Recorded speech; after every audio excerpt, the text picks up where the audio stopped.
This is another Well, episode of Two Dudes One Cup of Coffee, and we're recording on the same day as last week's episode because that's timey right. wimey stuff, and we have And things this, going on. And next week or this week that this is not going to be dropping. So it was last week. Ed was playing at the Vessel Tap House. You should have gone out there if you didn't. If not, there is a you're special probably not fire really my replacing hell for friend. you. You're That's right. definitely not. You're definitely not Ed's friend if you did not Nope, go. nope. Which crap, There's a. that means I have to go now. Crap. That's true. That's true. In fact, there's a certain friend who I have invited to every show I've played, who's never made it. I was always too busy for you. Always too busy for me. Yep, always something. Yeah. It's too late. Yep. Too late. Too busy. Yep. You got to Yep. find a place. You got to find a place near his house to perform. Probably needs to be in his house, actually. You guys should go outside of his house randomly and just start playing a ton of music and That's a upset good idea. everybody. That's what you guys should do. I would enjoy that. That's punk rock. I like that. Yeah. You've been to a lot of shows. RO has been to a lot of shows. Yeah. BG made it out to one. That was dope. Mm-hmm. You know? Or no, he's made it out to a couple, actually. BG's been out to like 2 shows. Yeah. I don't think anybody has seen, nobody that we know has seen the show with the new singer, though. No. Yeah. I have a feeling that some folks might come if they knew that our new singer sounded good. So, by the way, our new singer sounds good. Yeah. You guys should definitely come check him out last week. Go back in time if you weren't there. Go to the Vessel Tap House because we're on the big stage, right? So the first time we played there was a small stage, like 50 people could fit in the room. But this time we're on the big stage. And I'm afraid that, and by afraid, I mean, I know that like 200 people showed up, which was awesome. Mm-hmm. It was a massive success. Huge audience because we're in the big room. So obviously we'll have a huge audience. We did have a huge audience. I guess I'll have to find out when I go back in time. Yep. Okay. So hey, so this episode, I want to do something different. Let's talk Star Wars. Sure. Because I know we also have a mutual friend that has requested that we talk about something. But more specifically, I want to talk about all the fantastic things that happened in episodes 7, 8, and 9. It's gonna be a short conversation. No, it should not be. This should be good. There's a lot of great things that happened in those movies. They ended. That's one of them. That was one of my favorite moments is when I left the theater. I will say, I wanted to put on the record, I thoroughly enjoyed Luke Skywalker's story arc. Okay. He didn't know what to do. He lost his way, lost control. Yeah. And things happen. Things happen. Yeah. Don't put Luke Skywalker up on a pedestal and think that he's going to stay there. Sure, that's fair. Now he's the hero of the galaxy. Mm-hmm. And a lot is put on him. And then it's his own nephew that ends up potentially turning on him. Yeah. With the help of some evil forces. So Luke Skywalker's story arc tracks for me. Yeah. And I think that was a good point. I think the whole making it basically be Star Wars A New Hope was dumb, to be honest. Yep. I'm with you on that one. And so there's that going on. Yeah. But other than that, like outside of everything, I didn't think it was too bad. Yeah. I definitely tried to push some narratives too hard that didn't really need to be pushed. Yeah. I've really gone back and forth on the film. There was a point in time where I was defending Last Jedi pretty vehemently as actually being really good and Skywalker, Luke's story arc. And there's an argument to be made, in my opinion, really for both the pros and the cons. I think it wasn't until episode 9 that I disliked episode 9 so much that it made me retroactively hate everything else in the sequel trilogy. But like, there's some things that I think were good ideas, but they were not executed well. So like surface level, it was a good thing. Like Luke being a hermit and cutting himself off from the Force. I like that because it mirrors all of his mentors. Yeah. Now, they didn't cut themselves off from the Force necessarily, but basically, Ben Kenobi goes into hiding, becomes a hermit. Yoda goes into hiding, becomes a hermit. Like, they have a reason to. Luke's reason, I think it's kind of dumb. I did not. So I like that, the surface level. I like that he did that thing. I'm like, that's cool. He's following the path of his mentors, whether on purpose or on accident. It made poetic sense, right? But then to have it be that there was this one brief flash of a moment where he thought his nephew could turn to the dark side and he decides to try to kill his nephew. He ends up not doing, spoilers for an old crappy movie, but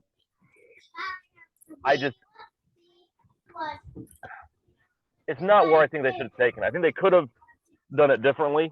That would have been more true to the character while still introducing some tension and drama into his character arc. Yeah. But also Monday morning quarterback. So, what do I know? Yeah.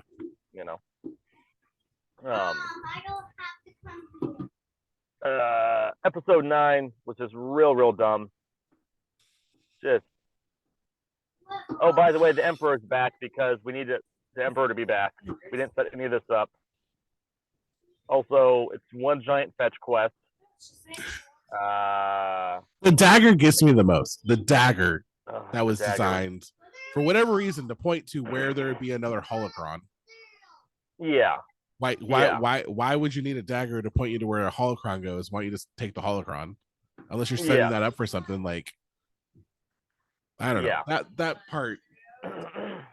Also, I guess because the Force is amazing, the dagger was designed to make sure that there'd be no, like, when the dagger was designed, you're telling me that in this super violent ocean with crazy storms and scavengers and just erosion and whatever else, it's amazing that the dagger still lined up perfectly. The structure did not shift. There was no degradation of the hull. They designed the dagger to fit a broken ship profile, and it never broke again. Just dumb. I agree. The dagger's dumb.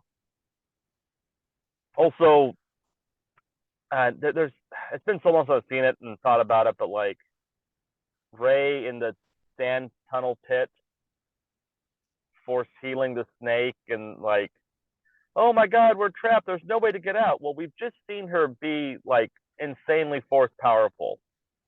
Oh my God, we're trapped in this sand pit. There's no way to get out.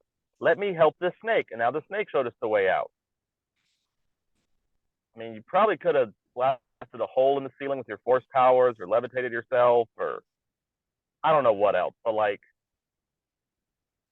the movie constantly forgets the abilities the characters have to create tension as opposed to having real tension. Yeah. Also, why, other than selling toys, are the stormtroopers on speeder bikes with physical treads on the sand? That is the stupidest. You could have been hovering with zero friction. And you're going to tell me that in a world where we have hover bikes, that on a desert planet we're going to give you treads when you could be flying? Now it is possible that they destroyed the technology. Just on that planet, nowhere else? Well, no, just in general, they destroyed that technology. I'm pretty sure we've seen hovercraft in the sequel trilogy. I'm just saying they destroyed that technology so they can no longer do that. Just like we destroyed the technology on how to get to the moon, so we can't get to the moon again because we destroyed the technology. Oh, series is stupid. Hidden in plain sight. I'm okay with Han Solo dying off. Does it suck? Of course it sucks. But every character's journey ends. But I guess sacrificing himself to his son, he knew that helping his son kill him was going to, in the long run, redeem his son. Like, what? It's all part of the plan. all stupid, is what it is. It's convoluted and stupid. Han Solo grabbed the lightsaber and ignited it. Yeah, he was a mole the entire time. That was dumb. Kylo was a mole. I'm sorry. Luke never gets to see Solo. That's stupid. We wait 30 years for the sequel trilogy, and Luke and Han don't spend any time together. Get out of here. Oh, they did. In the spirit world. Meh. And then there's just other weird little things. Again, mostly the third movie. A lot of fake out deaths. Chewie's dead. No, he's the blatant disrespect to the OG cast, where they're getting ready to wipe C-3PO's mind, and he's with a bunch of people he's known for like 15 minutes. And he's like, I guess I'm saying goodbye to my friends. Fuck you, fuck you, fuck you. He's not saying goodbye to his friends. He's saying goodbye to a bunch of asshats he met a couple weeks ago. He's not saying goodbye to Han or Leia or Luke or Chewie or Lando. And then, oh, it's okay because R2-D2 can just do a backup on him or something and just, oh, I have his memory downloaded or whatever dumb bullshit.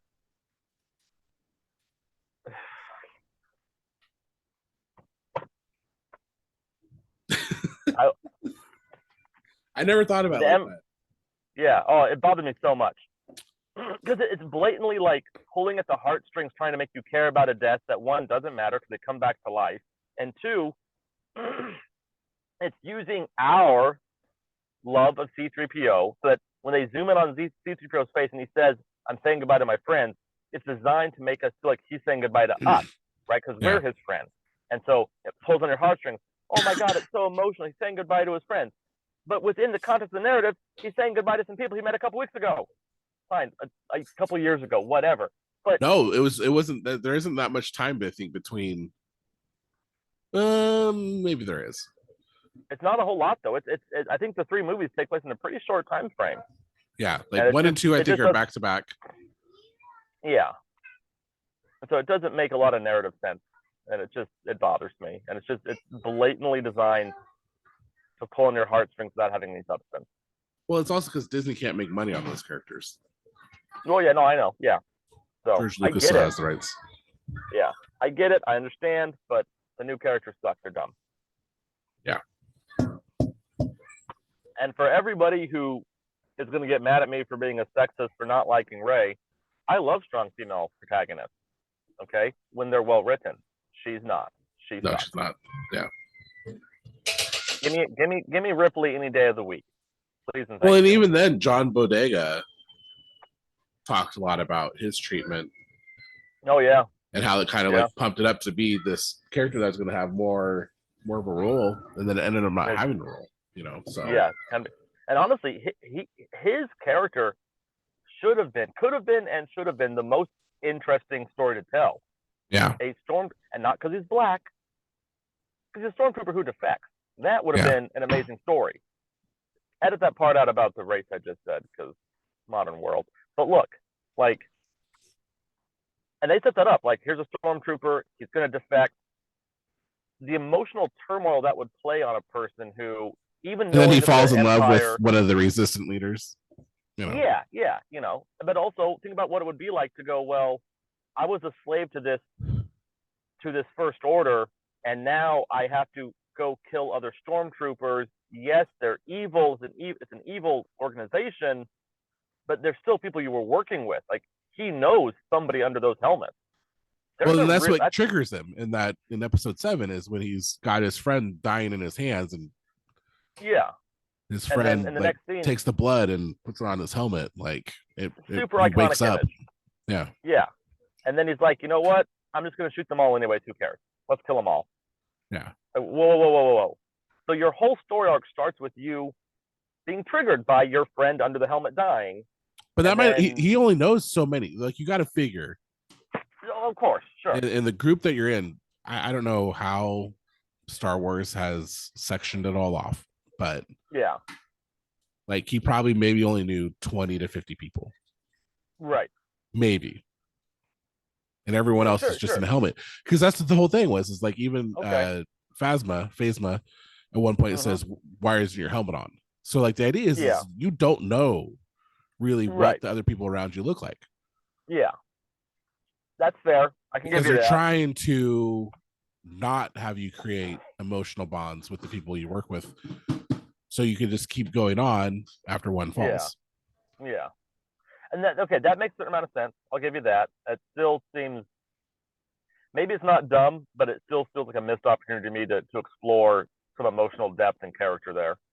Yeah. Because even if he doesn't know these people, they might be faceless. I would imagine he'd still be conflicted about the realization that if he was trapped in this machine, the other troopers might, like, why wasn't he used to go recruit more stormtroopers and help break them out, and then bolster the resistance numbers? But that would have been cool. I would have watched that.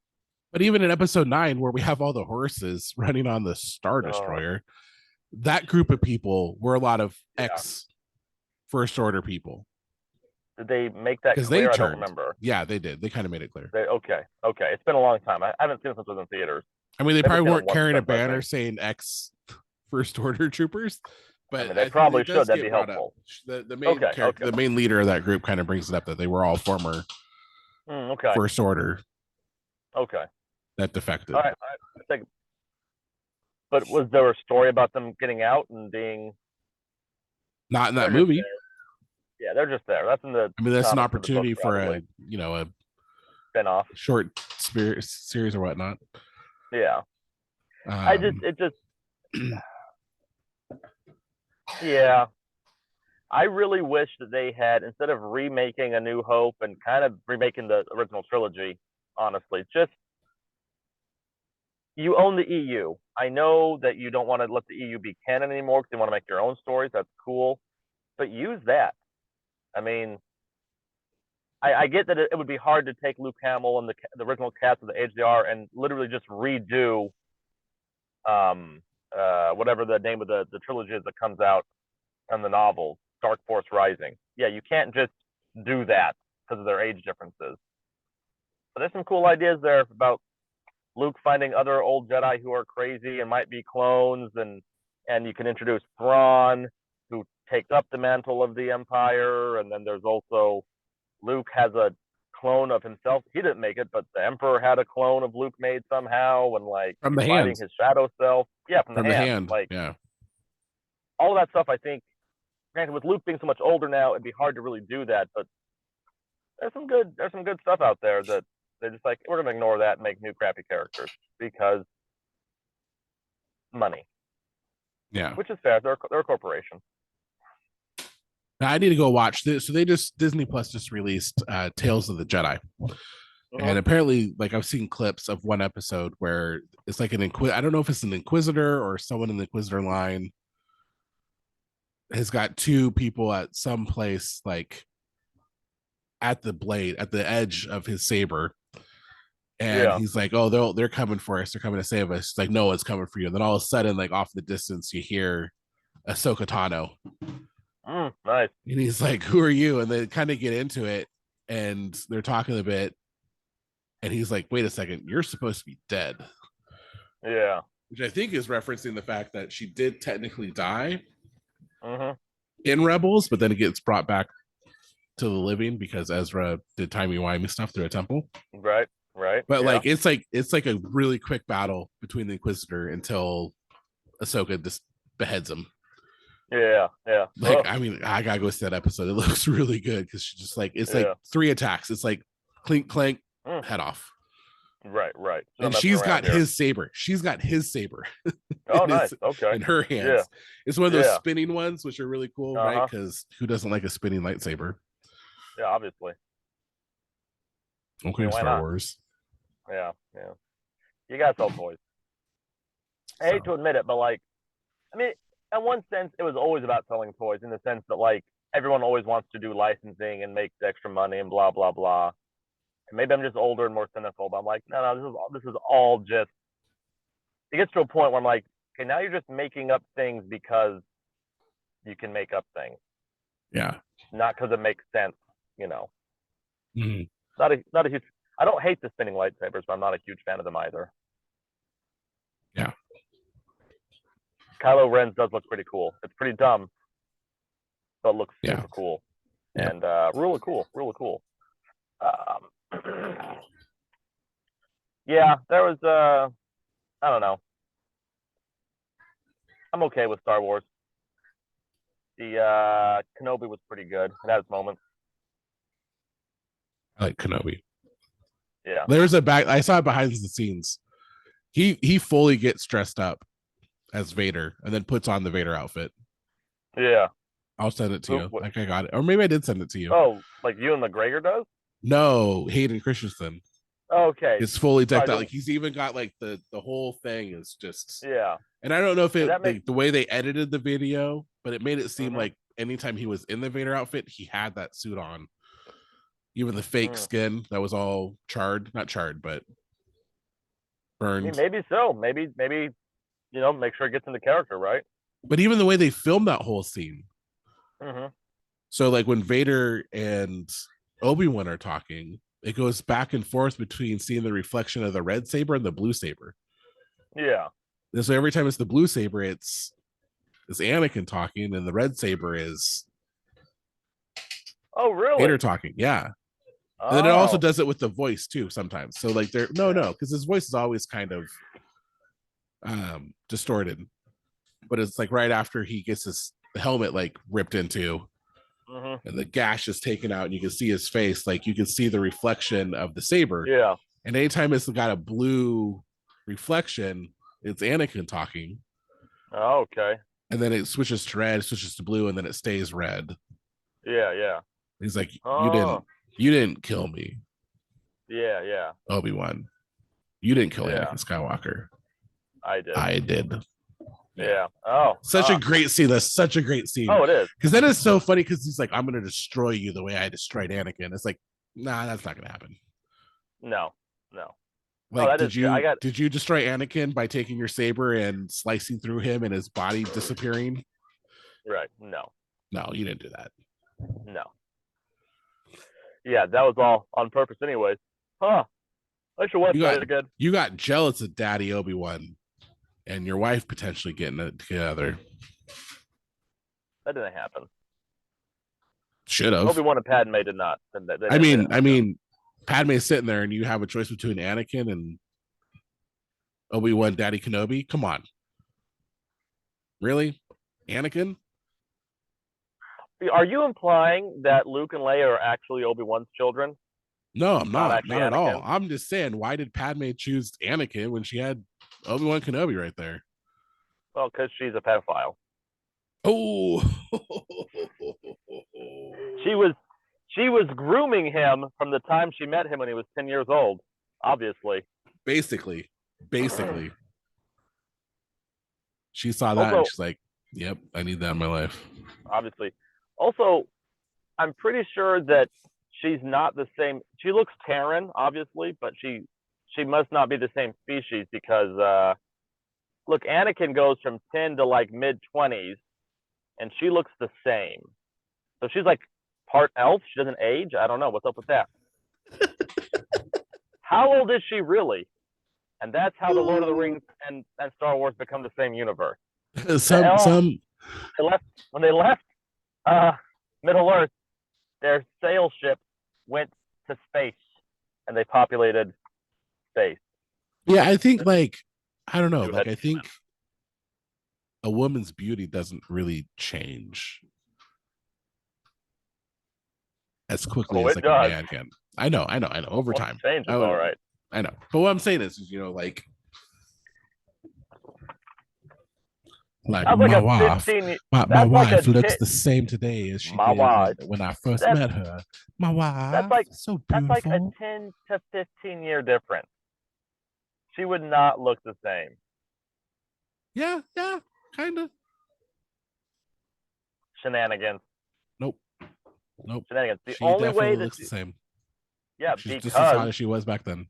It's a true story. Yeah, because she's not human. She's not aging at the same rate as the rest of us. She's humanoid. Yeah, but not a human. Or Uh-huh. She was a secret sleeper agent of Darth Sidious. Whoa. Does somebody have a stupid theory about that? Like I don't legitimately? know, but if someone doesn't, they should, because that whole thing is just ripe with We just need to Sidious so was there the entire time. let's write this out now. Um yeah, I don't know. The sequels are fine, I guess. Whatever. I mean, they're movies for 12-year-olds, so and 12-year-olds like them, right? But I mean, that's the original trilogy is a movie for little kids. I mean, he made it for children. If Qui-Gon Jinn could have just bought the hyperdrive outright. Yep. Star Wars is over. All exactly. None of this would have happened. So fate is fate, I guess. Yep. I did read. This is not Star Wars, but I didn't read the article. I read the headline, and the headline said, "Star Trek is finally dropping warp speed." And I was like, after 57 years, Star Trek isn't using warp speed anymore. Weird. And I was like, yeah. And I thought, well, why would you want to take warp drives out of Star Trek? Because, okay, let's just get rid of Jedi's and lightsabers out of Star Wars. Let's get rid of the thing that makes it unique. Hey, do you love this science fiction story? We're going to get rid of the science fiction. When did that come out? I saw the article a couple days ago. Have you seen Star Trek Discovery? Nope. So like and this was in reference to Discovery. It was in reference to Discovery? Yeah. Well, it's because they can't use hyperdrives. Why not? There's no whatchamacallit left over, really. Beryllium? No, whatever is it beryllium? No, beryllium's used in Galaxy Quest. Whatever the main fuel source is in Star Trek. Yeah. There was an event that caused a chain reaction on the subspace level that destroyed every single warp core as it was in action. So all the ships that were traveling at warp speed, because of an event, were destroyed. Okay. So like I can't remember what the fuel source is called, but if that fuel source was being active at the time, it exploded. Yeah. And what they end up finding out is they traced the anomaly back to a planet. Wait, hold on. Only if it was actively being used. So if you had the beryllium sphere just chilling on your desk, you could put it back into a warp drive and use it. No, but there was millions upon millions of people, and probably ships that all perished because of this event. Okay. And so no one has warp speed. Yeah. Because they don't have the fuel source. There's only a limited number that has it, and like the whole Federation is on the run. Like they're hiding themselves in a space bubble, so to speak. But they end up tracking. This is like 700 years in the future from when Discovery starts. Yeah. Which Discovery starts, I think, a couple years before like Star Trek. The events of Star Trek, and they end up going forward in time. And then they find out that time travel's all been banned now, a bunch of other stuff. But then this event happened that caused all of this, this fuel source to be destroyed, and it destroyed a bunch of ships. So no one really uses it because they don't have it. And then there's the fear that if they do use it, they might explode too. They traced it back to a planet where like a ship had crashed. Yeah. And that planet has a weird ecosphere where it's like that planet is a lot of that mineral or whatever used to power. And this kid basically gets radiation poisoning and basically kind of becomes it also. Yeah. So the moment that this huge event happens is the moment that his family dies. And he lets out this huge emotional cry. And that creates the shockwave that goes throughout the galaxy. Okay. And then that's what destroys all the ships. Yeah. Weird. So there is a point where at some point and I haven't seen any more after that just because we got distracted and started watching other things. But yeah, it's kind of interesting. Like, Yeah. I know what they're talking about, but I don't think it's in the grand scheme of everything. They're getting rid of warp speed. They just don't have. A lot of people don't have the capability because they don't have the fuel source. Yeah, I'm sure they're going to bring it back. They'll find a way to status quo it. But that sounds like an exciting, like, big shake up to the lore and like, oh, this crazy thing was going. Like, no, I would exciting for the fans, and that's.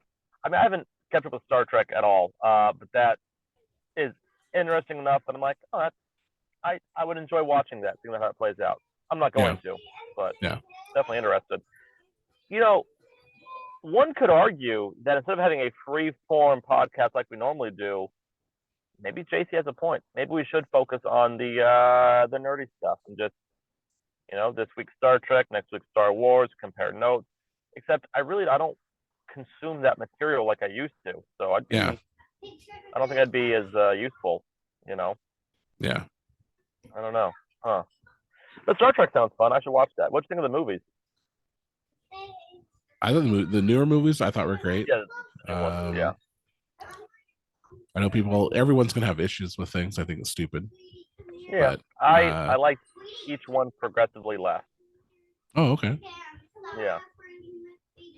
Interesting. And like the one with Khan wasn't bad, except that again, it was a weird thing where it's like they're relying on the nostalgia of fans knowing who Khan is from the original series and the original movies, because they don't set Khan up in the new timeline. But everybody reacts to Benedict Cumberbatch as Khan as if they know who he is and he's a big deal. Like, we're supposed to think he's this badass and like we should be so scared that Khan's here. Well, the only reason that we as fans would be scared about Khan being there is that we remember Khan from the original timeline. But that's not the Khan from the original timeline, so why do we care? He's a brand new character, and they don't set him up, but they pull him. It's lazy nostalgia, and that's what bothers me with a lot of these modern remakes is, oh, we know you like this thing, so we're just going to reference it as a shortcut, as a shorthand to get you to feel invested. But you haven't done the work to make us invested, and that bothers me. Okay. But otherwise, it's a well-made movie. It's just those sorts of things bother me. Yeah. One thing I will say, because this is something I need to do, and I want to do, is I want to go get a couple of Starfleet badges. Okay. So whether it be, I think I know where you're going with this. Whether it be going to Halloween, on the hopes that somebody shows up wearing Starfleet uniforms, it could happen, or going to a Ren fair. Yep, and dressing up. Yep. And hoping that somebody shows up wearing Starfleet badges. Yeah. For the off chance that you can pull them inside and say, "Hey, this is in direct violation of the Prime Directive," and then reveal my badge. Then reveal my badge to them, saying, "I need to have your ship and your commanding officer's information because this is going to go on your permanent record." Yeah. Nice. But nice. I think the Halloween party would be funny too, just because like no one's expecting you to like come there dressed as a human and then reveal that you're part of Starfleet, saying, "Whoa, you shouldn't.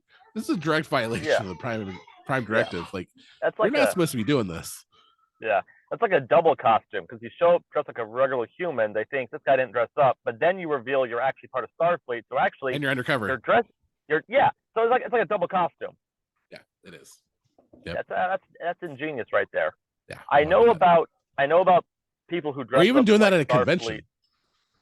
That worked too. Yeah, any of it would be good. Yeah. I know that there are people who dress up like Star Trek and go to Ren fairs. I'm like, so I figured you were going the Ren fair route. I did not see the undercover Starfleet. That was a good twist. Well, I've heard people do that. I've heard people talk about how they would go to Ren fairs dressed up in the timepiece, but they would have their badge underneath, so like they could move their scarf. Yeah, they could say, "Hey, wait a second, you're not supposed to be doing this here." Yeah. We're internal affairs. We're investigating Starfleet officers who don't follow the Prime Directive. You'd come up with a badge for that. I don't know if there is one. I should look that up. Maybe so. That's a cool idea, though. I like that. Because working for Black Badge sounds awesome, but Black Badge? Oh yes, Star Trek Discovery. Go watch it, dude. Go watch Star Trek Discovery. Okay. It is so it's so much of a mind bender, because you think that this one guy is evil. Yeah. That works for Starfleet. and then you're convinced that he's not evil, and then you find out that he's still evil. Well, now you just ruined it for me. Spoilers. I'm not telling you which character that is. I'm not telling you which spoilers, character that is. I'm not telling you. Hashtag spoilers. The evil guy is evil. But I'm not telling you. No, because there's so much more that goes with that. It's so okay. It's so crazy because when you find out who the actor is that plays the character, your mind should automatically think that he's evil, that he's a bad guy, because everything he's in, he's usually a bad guy. Okay. I mean, it depends on how much you know about the guy, but playing to his type, right? Typecasting. He always plays the bad guy, so we're gonna, It's like if you saw Joe Pesci in a movie, you're gonna think, well, this guy's he's a mobster.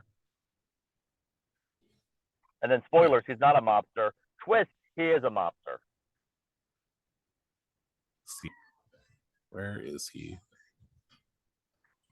I think his name is Jason Isaacs. I know that name. If I saw his face, I can't think of who he is, but I feel like I know who he is. Let me go look him up the other way.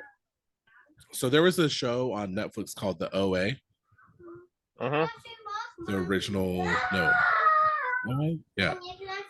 Freaking crazy. He plays the guy in there. Why is the picture not showing up for him? I don't know. Also, you're frozen. Your video is frozen.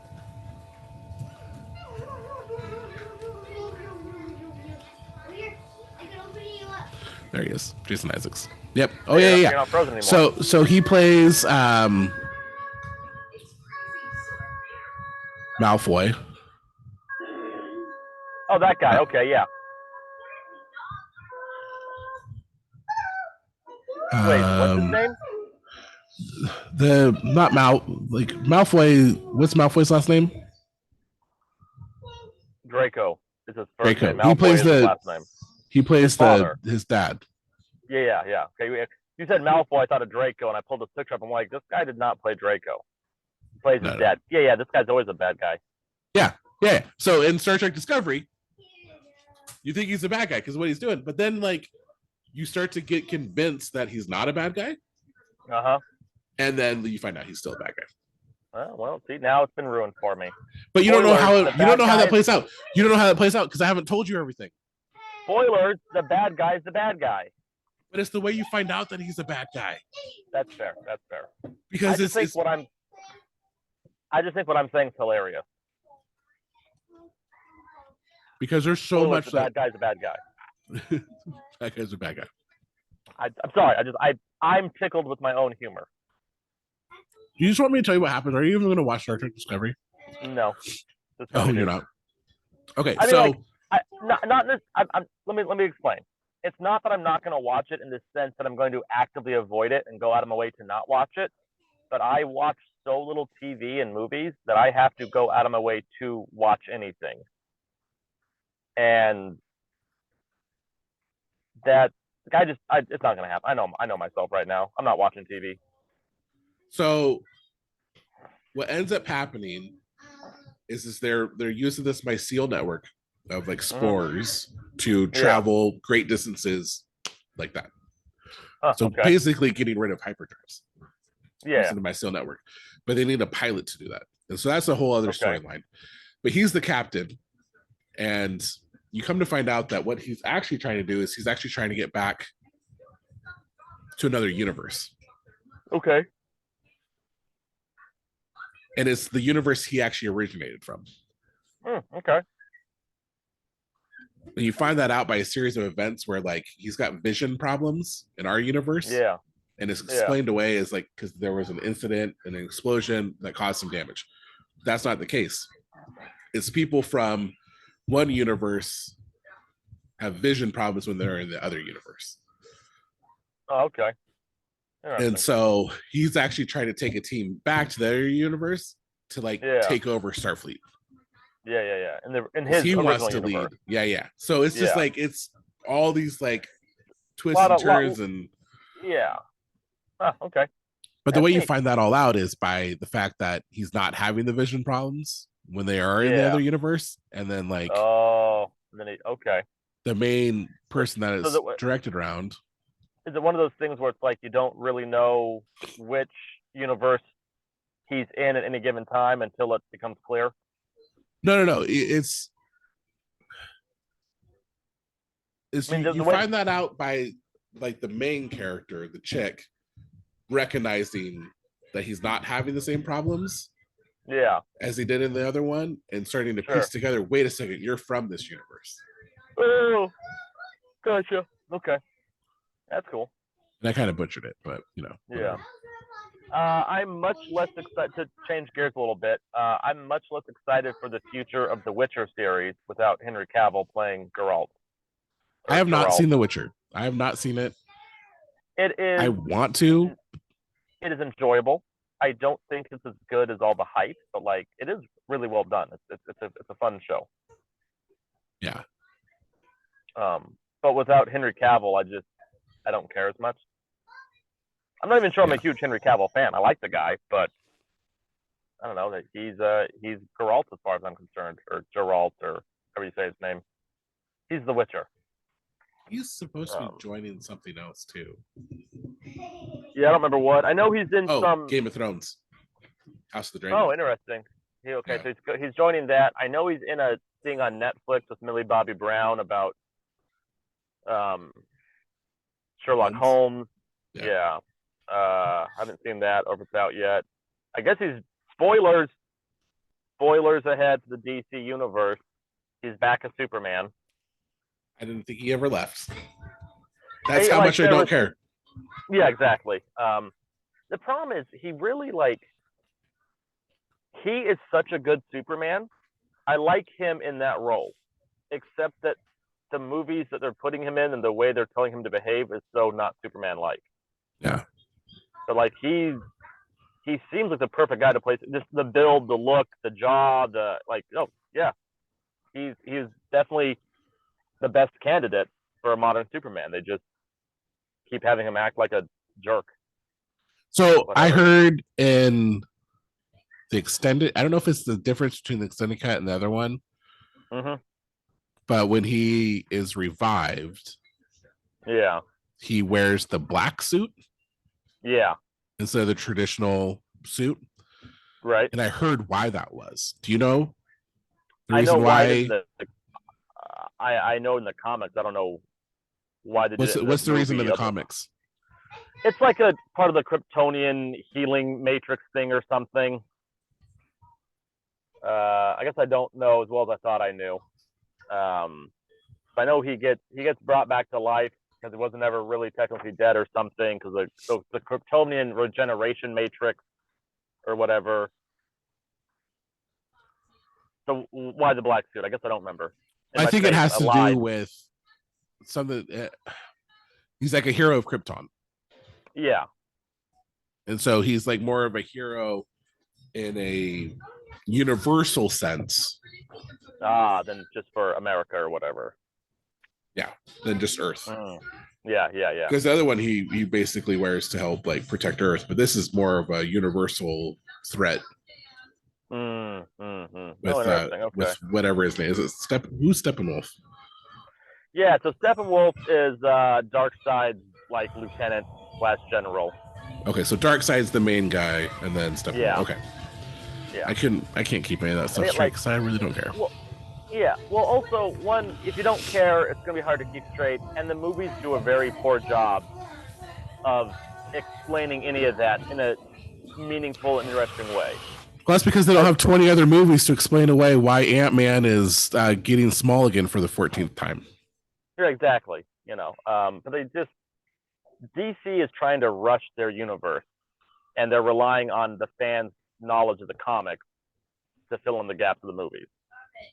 But you're like upsetting the fans in the process. Because the fans want to see what they saw in the comics, which I think is such a stupid thing to do. It's so frustrating when everyone's like, well, that's not how I want it to be. Well, why does it have to be the way you want it to be? Why can't it just be a story you find its place in the greater universe and you find what you enjoy about it? Rather than sit there and be like, oh, this is a terrible movie because it had a female protagonist. Oh, big deal. I'm with you. I don't think they should make a shot-for-shot remake of the comics. Frankly, it's a different medium, and there's a lot of stuff in the comics that, like, my favorite version to switch universes, going back to Marvel, right? Is my favorite version of the X-Men is the animated series from '92. That's my favorite team. It's a great one, and they did an expert job in that show of taking iconic storylines from the comics and reworking it for the cartoon, where it still was big and epic and had all the emotional punch, but they cut out all the fat and the weird stuff. Yeah. Like when I went and read Days of Future Past as a comic book, it's incredibly long. And there is so much in that comic that doesn't show up in the cartoon, and frankly, the cartoon's better for it. Yeah. It's a different medium, and so you have different time requirements and restraints. So my issue with the movies isn't that it's not a shot-for-shot remake of the comics. That would suck, in my opinion. But it's relying on my knowledge of the characters to fill in storyline gaps and plot. Like, well, why do we care about Darkseid? Why is he so scary? The movies do not do a good job of explaining why he's scary. It's like, okay, he's a villain, big whoop. Oh, yeah. I know why he's scary because I've read the comics, right? But that's not fair. That's bad storytelling. Yeah, that's what I think. DC hasn't made a really good movie since Christopher Nolan's Batman movies. Those are the last like really great ones. Maybe the Joker was really good, but such a different sort of film. But all their straight up superhero movies have just kind of sucked since Nolan. Yeah. So even the ones I enjoyed aren't very good. Crazy. Yeah. Yeah. Yeah. I don't know. The only reason I even saw Kenobi was I was at a friend's house over the summer. Yeah. And he basically sat me down. He's like, "No, you are watching this." I'm like, "I really don't want to. I don't care anymore. Like I'm over." He's like, "No, we're getting drunk and watching Kenobi." I was like, "All right." Yeah. Pretty enjoyable. I kind of think what made Star Wars special was, in some ways, the lack of content, at least on the big screen. Oh yeah, it's very it's simple: A to B to C.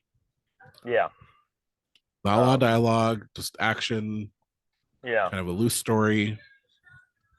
And now it's filling in all those gaps kind of takes away from some of the. I still enjoy quite a bit of the shows, but it removes some of the magic. Excuse me. Yeah. Well, what are you gonna do? Consume? When are they gonna make a live action Zelda movie? Did you see the jokes about that? No. Somebody came out with some artwork. Yeah. For a Netflix potential series of Legend of Zelda Breath of the Wild. Oh yeah. And they had casted people who played Hermione Granger? Yeah, that lady, yeah. Yeah, as Zelda. And someone's like, wow. Yeah. Wow, they're making Zelda a girl? What's going on? Right. Emma Watson. And so there's just a big huge joke. I was like, wait a second, this is supposed to be a boy character. And it's like, right. They're making no, they said that was Link, and I'm like, clearly it was not Link. But then somebody made one where Tom Holland played literally every character. Oh, that's pretty good. I'll have to find that video and send it to you. I'd watch that. I'd be okay with that. Legend of Zelda Breath of the Wild, I think, would be a fantastic movie. That would be a good 4-part movie. Yeah. Or even 5-part. You could extend that out because there's if you go to each having to battle each of the different things. Yeah. And solve the puzzles good. Yeah. Or at least as a TV series. Yeah. I feel like I would rather see a more traditional Zelda. I like Breath of the Wild a lot. I would want to see more traditional dungeons, I should say. I think that would be more interesting. I feel like while I haven't beaten it yet. I've beaten 3 of the 4 Divine Beasts, and while I enjoy them, they feel kind of samey to me. Oh, very much so. I think that's designed that way because it's all kind of still rooted in Ganon. Yeah, that makes sense. But I do miss the super unique flavor of previous dungeons that were very, here's the water temple, here's the fire temple, here's the shadow temple, etc. But so you're telling me you have not beaten that game yet? No. I remember playing that game for the first time over at your place like a long time ago. Oh, really? And I remember playing one of the temples on the Great Yeah. Plateau. Right. Yeah. And I got through it, and you're like, why'd you do it that way? I'm like, I don't know, because there's a way to do it. Like, Yeah. to find out that there are different ways to beat each of the, like, you don't have to do it the same way. Oh, it's fantastic. But yeah, like I've beaten all of the shrines. Nice. And so I've beat 4 of the new shrines from the DLC. Okay. Those were hard because those were like one hit kills. Oh wow, yeah. So like you could not take any damage in any of the temples. Yeah. Otherwise you had to restart the whole temple. Like, I mean, it was talk about platformer. That was platformer.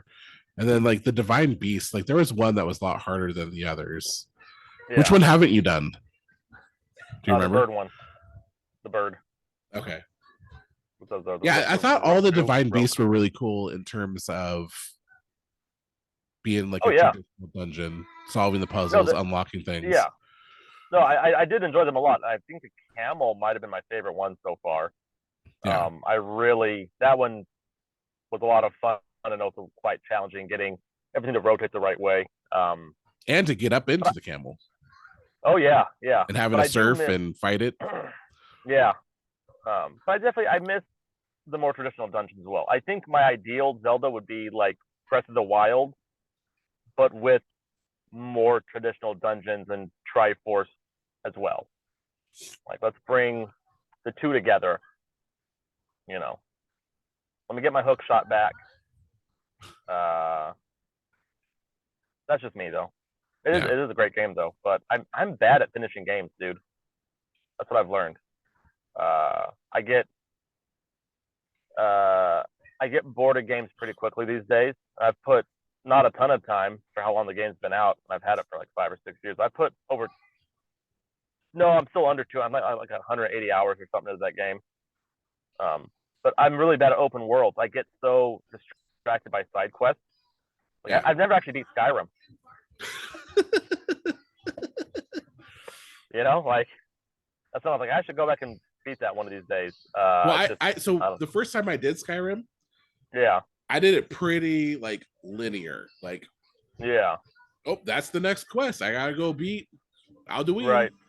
And I think I maybe completed like 1 or 2 of the other like groups.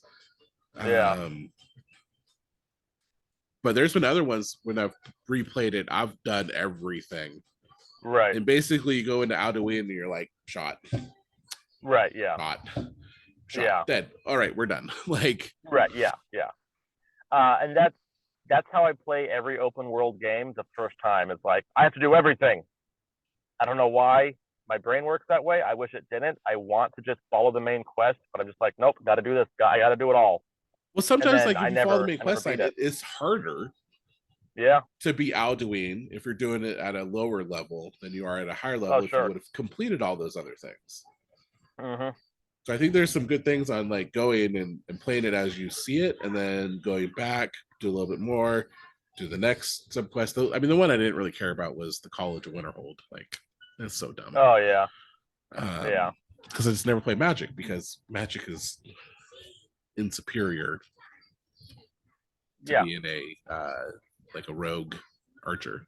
Oh yeah, in that game, heck yeah. No, sneaky archer man wins. Like the best, especially when you get the one shot where you can see everybody like infrared.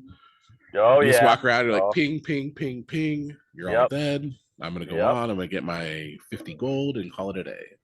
Yep, that's also pretty much how I play the modern Fallout games. Sneaky sniper, just yeah. And it at least with Fallout 3, doing it that way really increased the tension for me. I remember sitting in my room, having all the lights off except for the TV, late at night, headphones, and sneaking, right? Like legitimately, like going very slowly through these ruins and just feeling that tension rise. So it made it more fun, but also I was super deadly. It was awesome. Yeah. I don't know. Maybe one day I'll beat Zelda. So It's number good. two. Like I didn't want to. Yeah, March or April. Like I didn't want to beat. I wasn't planning on playing Ganon. I just happened to be exploring the castle and just happened to trigger into a cutscene. Oh, really? And then I was like, oh crap, I'm fighting Ganon now. All right. Right. So that was fun. Yeah. And then you beat Ganon, and then spoilers, there's another Ganon. Oh. Okay. So it's 2 fights you have to do back to back. Oh, okay. That's cool. Which I'm surprised you didn't know that. No. You'd think I would know that by now. Thanks for spoiling it, Adam. Great. That's your fault for not. Not even a spoiler warning. I didn't even know Ganon was in the game. Calamity Ganon, come on, man. Oh, that's what. Man. That all makes sense now. But the way you do it's really cool. It's really fun. I won't spoil that. Okay, thank you. But so like, yeah. There's like a hidden temple that you fall into, and you fight like a version of Ganon, beat him, and then you kind of get teleported out, and then you have to fight him again in a much bigger form.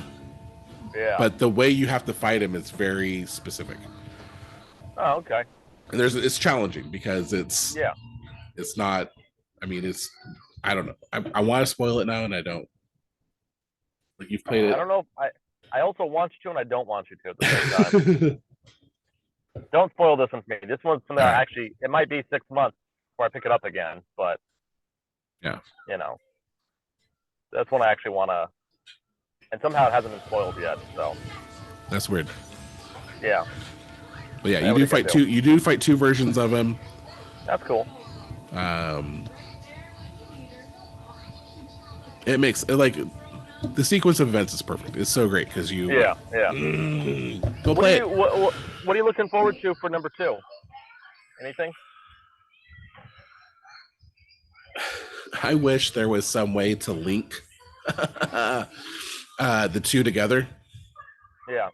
Like, why can you not play as Link from Breath of the Wild if this is a straight up direct sequel? Right, yeah. So why can't you start off with at least the hearts and carry your character over?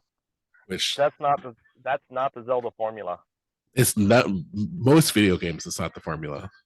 Metroid, Castlevania, a lot of those things where you get stuff. I feel like Metroid, at least a few of the ones I played, and even Castlevania, do a pretty good job of like, okay, like the first level you start off super powerful, and then something happens and you lose all your upgrades. So it's like, we've given you the reason why you're low level, because we forced you to lose this fight, basically. Yeah, that's definitely what happens in Metroid Fusion. Yeah. You get attacked and you have your suit stripped from you. Mm-hmm. And then in Metroid Dread, it's the same sort of thing. Like a guy is able to siphon your powers from you. And you lose that. And then in Other M, which a lot of people do not like, it's different. You have all your abilities. Yeah. But the commanding officer at various points in the game authorizes you to be able to use stuff. Yeah. At one point, it's like your super missiles are your missiles are too powerful. Don't use those. We don't want to blow a hole in the spaceship. Right. Your super bombs are too powerful. We don't want to use those. Because it's too powerful. So it's this progression on like, okay, we're going to authorize you now to be able to do those things. Yeah. That's interesting.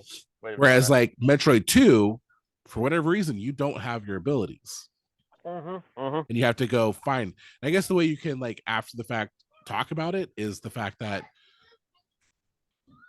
you need to be able to unlock the ability, or maybe you didn't know, but no, because you're getting the power-ups. Like it's like you didn't know that you needed Ice Beam to open up this door.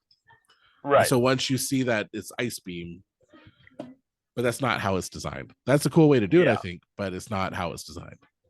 That's too bad. So yeah. Anyways, I need.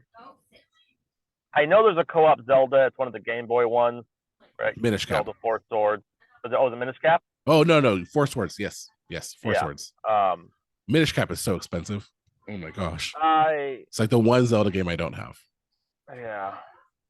I want. First off, Nintendo, just put every Zelda game on the Switch. Why are you even holding back?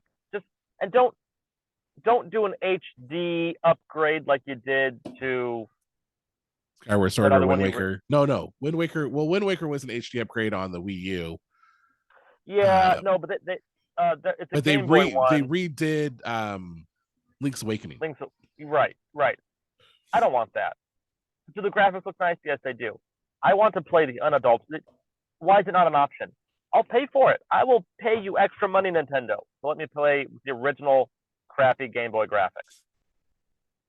But anyways, just release all the Zeldas onto the Switch. Even if you got to pay for it, you could do like a Zelda bundle, get all the Game Boy Zeldas for $60.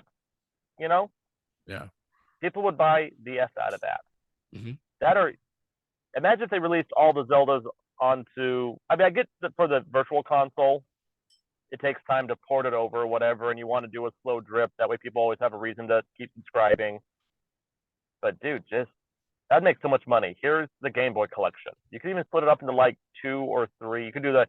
Here's the Game Boy collection. Here's like the Game Boy Color collection or whatever. Like here's all the Zeldas that were on the Game Boy through the Game Boy Advance. Here's all the ones that were on the DS through the. You know what I mean? Yeah. I'd buy the F out of those and probably never play them. But knowing I had the opportunity to would make me so happy. Well, I did buy a few games on the Virtual Console for the 3DS, and then I think on the Wii U I bought a game or two, just because they're not available, right? Otherwise, or they're really expensive outside of that platform, and so it's like, well, $8 for this Super Mario Brothers RPG. Oh, I've always wanted to play that. Looks, I mean, yeah, like, but it's so expensive. Minish Cap is another one. It's so expensive. Like on the secondary market right now, Minish Cap is like $80. Whoa, yeah. And another one is Chrono Trigger, which I've always wanted to play that game. So good. And apparently they say the best version of it is the DS version, which secondary market $90. Yeah, wow. And it's like, dude, if you just had that digitally, I would buy the crap out of that. Yeah, and then the fact that they're closing down the eShops for the older systems is kind of frustrating too, because it's like, I want to be able to have these games, but you're making it real difficult. It's like you could just do the Switch. The Switch is like the best. My hot take for the day: the Switch is the best platform I've ever played on. Wow, that's a hot take, all right. I have an Xbox. I have an Xbox One. I don't have an Xbox Series X. I have never played PlayStation 5. But the fact that the Switch is so portable, and it may not be the best graphics, but in my opinion, it's got some of the best games. Yeah, there are other games that I would love to play, God of War, Uncharted. There's other things on the PlayStation that's only on the PlayStation that I would love to be able to play that I can't because I don't have it, and I'm not going to go spend all that money just to play that one game. There's things like, I guess Xbox is even planning a handheld. Oh, really? Yeah. Okay. Which I think is going to access the cloud-based gaming system, because you can do that on your phone right now. You can play Xbox games on your phone if you pay for it. No, I didn't know that. But I mean, like Skyrim's on Switch. Just the portability of it is just the best part for me. And so, like, it's like, I don't know. It seems like a slam dunk for Nintendo just to go drop a shit ton of money. Yeah. And release things like even like, I don't know. I can't justify the expansion pack to play the Nintendo 64 games because it's just so much. It's like almost double the price. Oh yeah, of just the online. Yeah, actually, the only reason that I'm even on the fully expanded thing is a friend of mine owes me money, and he's like, "How about I just add you to my family plan?" I was like, "All right, dude."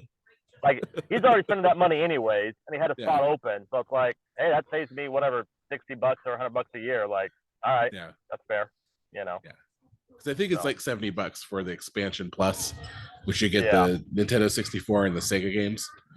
Yep. Yep. But even then, there's like a crap ton of the Nintendo and Super Nintendo games that I won't even play. I've tried to play some of them that I've never played this game before. Let me go try it. I'm like, no, this is stupid. I don't want to do this. Oh yeah, yeah. I mean, some of those games are only going to be good through nostalgia goggles. Like straight up. Like not everything made back then is hot fire gold. I mean, playing Super Mario Brothers 3 on that thing is awesome. Yeah. Super Mario Brothers 2 is pretty cool. Number one's also kick butt. It's all right. I like it. It's a classic. Like I love that one. Yeah. So. I mean, 3 is far superior. No one's going to disagree with that, you know. But I still enjoy playing number 1. The tennis on NES, the original NES tennis game, is fantastic. It is so good. I'm not even joking. It's one of the best sports simulators that's ever been made. Hockey and stuff on the NES is garbage. The other ones, the volleyball, garbage. Baseball, garbage. The tennis, though, they had it figured out for the tennis. That thing's awesome. I'll have to check it out. But yeah, and there's just a lot that's missing that seems like why. I guess they're doing it because they got to put stuff out for American audiences versus Japanese audiences, worldwide, whatever. But there's some games probably due to licensing issues and copywriting. I don't know. I can't think of it off the top of my head, but I'm like, why is there's some weird games out that I've never heard of that seem like garbage trying to play. Like there's no reason why this should be out instead of, I don't know, a Link to the Past, which I know it's on there, but I'm just broad swipes, you know. Yeah. So, but whatever. Still really enjoyable. Super duper. Walking by my mobile office. Creepers. Nothing like getting a little hand poke earlier. Ooh, yeah, I saw that. Yeah, I saw that. I'm like, go away. Like, I don't have time for this. Right? This is very important what we're doing here. Very important. Yes, it is. This is the Lord's work. Oh yeah, one word for it. All right. Well, what do you think? Is that pretty good? Yeah, it sounds good. Okay. Yeah. Well, cool, man. All right. Well, I'll see you last weekend. Yeah, I guess so. You will see me last weekend. Or 2 weekends ago. Something weird. Yeah, something like that. And that's good because my phone just said I'm running out of power. So. Oh wow, that's impressive. Bro, this person just hopped the curb. What are you doing? Oh, smack! Live on camera. Herb Copper. I wish I'd caught it. Oh well. Wish I'd caught Herb Copper. Yep. Oh well. Yep. All right. All right, dude. I'll talk to you later. Yeah, man. Have a good one. All right. Bye. Bye.